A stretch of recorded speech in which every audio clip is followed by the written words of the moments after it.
आलमी अखबारात में लगातार इमरान खान के बारे में खबरें छप रही हैं। टेलीग्राफ ने इमरान खान साहब के बारे में एक मजमून लिखा। उन्होंने कहा जी Imran Khan is in a Pakistan death cell. Imran Khan जो है वो पाकिस्तान के अंदर एक डेथ सेल में है and the cricketing world is silent. अब वो ये कह रहे हैं कि जनाब इमरान खान इतना बड़ा कैप्टन रहा, इतना बड़ा प्लेयर रहा, इतना बड़ा आदमी है, लेकिन जो क्रिकेट की दुनिया है वो खामोश है और इमरान खान एक मौत की चक्की में बंद है। इसके ऊपर पाकिस्तान के अंदर बहुत सारे ऐसे क्रिकेटर्स हैं जिनकी जिंदगियों पर इमरान खान साहब के बहुत सारे एहसानात हैं, यानी वो कभी भी शायद क्रिकेट में ना आते और उनके इतने बड़े नाम ना होते अगर इमरान खान साहब उनको मौका ना देते या उनको इमरान खान साहब लेकर ना आते। बहुत सारे ऐसे लोग हैं जिनको रिजेक्ट कर दिया गया था और सेलेक्टर्स ने कहा था ये कभी क्रिकेट नहीं खेलेंगे, लेकिन इमरान खान साहब को उनके अंदर कुछ नजर आया और उन्होंने उनको टीम में शामिल किया, उनको मौका दिया। आज वो लोग भी नहीं बोलते बदकिस्मती से। तो इमरान खान साहब के लिए आवाज क्रिकेटिंग वर्ल्ड से नहीं उठ रही, इस बारे में भी ये टेलीग्राफ ने लिखा। उसके अलावा अल जजीरा ने एक डॉक्यूमेंट्री बनाई इमरान खान साहब के बारे में। उस डॉक्यूमेंट्री में अल जजीरा ये बताता है कि इमरान खान जो है वो नैरेटिव का बादशाह है पाकिस्तान में, यानी सब कुछ ही करके देख लिया। पाकिस्तान की मिलिट्री रिजीम ने इमरान खान साहब को जेल में बंद किया, उनका चेहरा नहीं देखा जा सकता, no one can see him.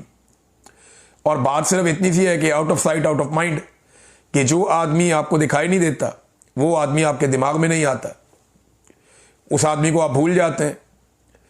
तो इतनी सी बात है और इसको वो कोशिश कर रहे हैं पाकिस्तान में इंप्लीमेंट करने की कि इमरान खान की आवाज भी कोई ना सुने, उसकी शक्ल भी कोई ना देखे। तो सोशल मीडिया आर्टिफिशियल इंटेलिजेंस के जरिए से तस्वीर और वीडियोस बना बना के लगाते रहते हैं। वो इमेजिन करते रहते हैं, लोगों से पूछते हैं, जो लोग इमरान खान साहब को मिलने का जिन्हें मौका मिलता है उनसे पूछते हैं कि इमरान खान कैसा दिखाई देता है, क्या मामलात है। फिर उसके मुताबिक वो इमरान खान को पोर्ट्रे करते हैं, इस पे आर्टिफिशियल इंटेलिजेंस पे डिस्क्राइब करते हैं, कोई ना कोई वीडियो, कोई ना कोई तस्वीर बनाकर निकालते हैं। लेकिन वो इमरान खान को कुछ ना कुछ करके अवाम के दिलों में जिंदा रखे हुए। और वैसे भी इमरान खान साहब के अवाम के दिलों के अंदर जो जिंदा रहने की सबसे बड़ी वजह है वो वजह इमरान खान साहब का डट जाना है।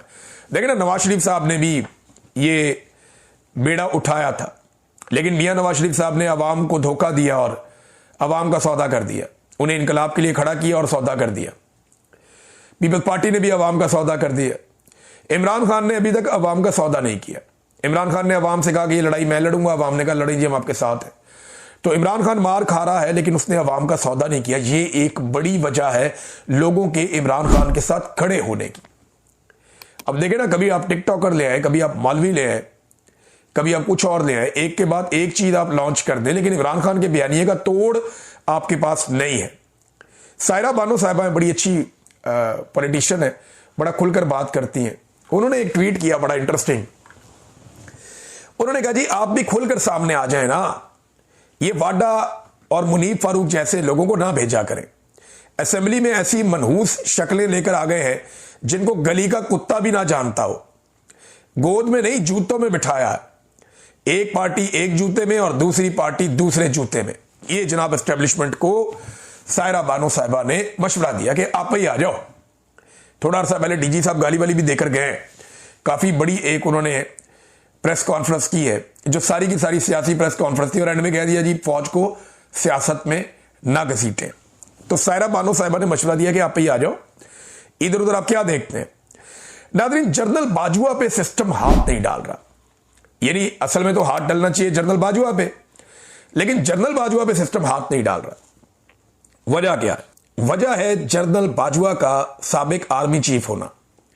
पाकिस्तान की मिलिट्री एस्टेब्लिशमेंट में एक चीज तय है कि कोई भी चीफ माजी के किसी भी चीफ के खिलाफ किसी किस्म की कोई कानूनी कार्रवाई नहीं होने देगा।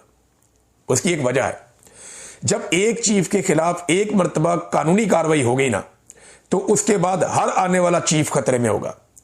और जो शख्स आज नौकरी पे वो कभी नहीं चाहेगा कि मुस्तकबिल में उसे किसी किस्म के मुकदमे का सामना करना पड़े।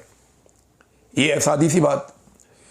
और इसका आप अंदाजा यहां से लगा लेना कि आसिम मुनीर साहब ने तो इस्तिस्ना तक कबूल कर लिया कि फ्यूचर में मुझे कोई मुकदमा मेरे सामने ना आ जाए। तो क्या जनरल बाजवा के खिलाफ केस नहीं चलेगा? तो सादी बात यह है कि जब तक अवाम नहीं चाहेगी नहीं चलेगा, वो अवाम को डंडे के साथ ही चलाना पड़ेगा।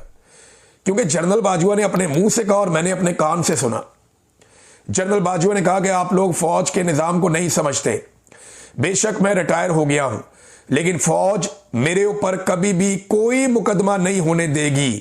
ये एक सेट पैटर्न है। आर्मी चीफ हमेशा महफूज रहता है और कोई आर्मी चीफ पिछले आर्मी चीफ के ऊपर किसी किस्म का मुकदमा नहीं होने देता। आप इस सिस्टम को नहीं समझते।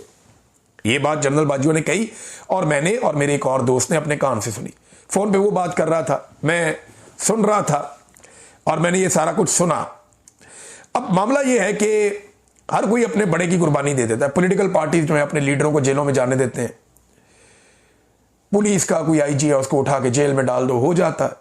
हर महकमे का बंदा, हर जगह का बंदा वो जेल जा सकता है, लेकिन आर्मी चीफ नहीं जा सकता, उस पर केस नहीं हो सकता। वो अपना आदमी बचाते हैं।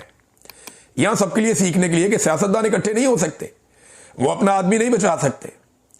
अब देखें, फैद हमीद की सजा को ना मैं एक डाइवर्जन के तौर पे ले रहा हूं।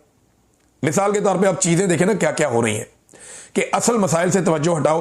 कभी डीजी आईएसपीआर एक सियासी प्रेस कॉन्फ्रेंस करके चले जाते हैं, फिर एक प्रेस कॉन्फ्रेंस का तसलसल शुरू हो जाता है गालम गलोच का पूरे पाकिस्तान में। फिर फैद हमीद के हवाले से एक मुतनाज़ प्रेस रिलीज आ जाती है जिसमें दावा यह किया जाता है कि सियासत में मुदाखलत में सजा दी गई है, हालांकि बाद में बताया जाता है कि नहीं दी गई। फिर गवर्नर राज की धमकियां आ जाती हैं। फिर इमरान खान साहब की जेल में मौत की जाली खबरें चला दी जाती हैं। फिर जनाब बाहर से बंदे उठाकर मोहसिन नकवी पाकिस्तान लेकर चला जाएगा, ये चूरन बेच दिया जाता है। इमरान खान की बहनों पर तशद्दुद, हर थोड़ी देर के बाद एक नई डाइवर्जन पाकिस्तान में लगाई जाती है। वजह क्या है कि असल मसाइल से तवज्जो हटाई जाए। मसाइल क्या है? मसाइल है जनाब के इस्तिस्ना पे कोई बात ना करे, होनी नहीं चाहिए बात। फौज की जो रुकी हुई तैनातियां हैं नई आईनी तरमीम के बाद, उस पर कोई बात ना करे। गिरती हुई मईशत और महंगाई के ऊपर बात ना की जाए। बढ़ती हुई दहशतगर्दी के ऊपर कोई सवाल ना उठाए और गवर्नेंस में जो फ्लॉज हैं, जो बिल्कुल नाकामी हो गई हुकूमत की, उसके ऊपर कोई बात ना करे। लिहाजा हर दिन कोई ना कोई डाइवर्जन दो और उसको 2-3 दिन घसीटो, फिर एक नई डाइवर्जन लगाओ। तवज्जो हटाओ पॉलिसी, ये है मामला। लेकिन ना खबर ये है, मैं अच्छा जनरल बाजवा के बारे में एक चीज याद रखिएगा कि बहुत सारे लोग बोलना शुरू हो गए, राना सनाउल्लाह, ख्वाजा आसिफ और कुछ और लोग पीएमएलएन के, वो कहते हैं जनरल बाजवा कसूरवार था, इसने किया, इसने बेड़ा गर्क किया, सियासत के अंदर मुदाखलत की। तो अगर सियासत में मुदाखलत पे फैद हमीद को सजा दे रहे हो तो जनरल बाजवा किस चीज की मूली है, उसको क्यों नहीं दे रहे? नदीम अंजुम कहां है, उसको क्यों नहीं सजा दे रहे? उसने तो सियासी मुतालबात मेरे से किए थे, मैं आईएसआई की कैद में था, मेरे से सियासी मुतालबात किए थे। नदीम अंजुम को पकड़ो, उसको भी सजा दो, उसने भी सियासत में मुदाखलत की है। अगले वीलॉग में आपको बताऊंगा। अब तक के लिए इतनी, अपना ख्याल रखिएगा, अपने चैनल का भी। अल्लाह हाफिज।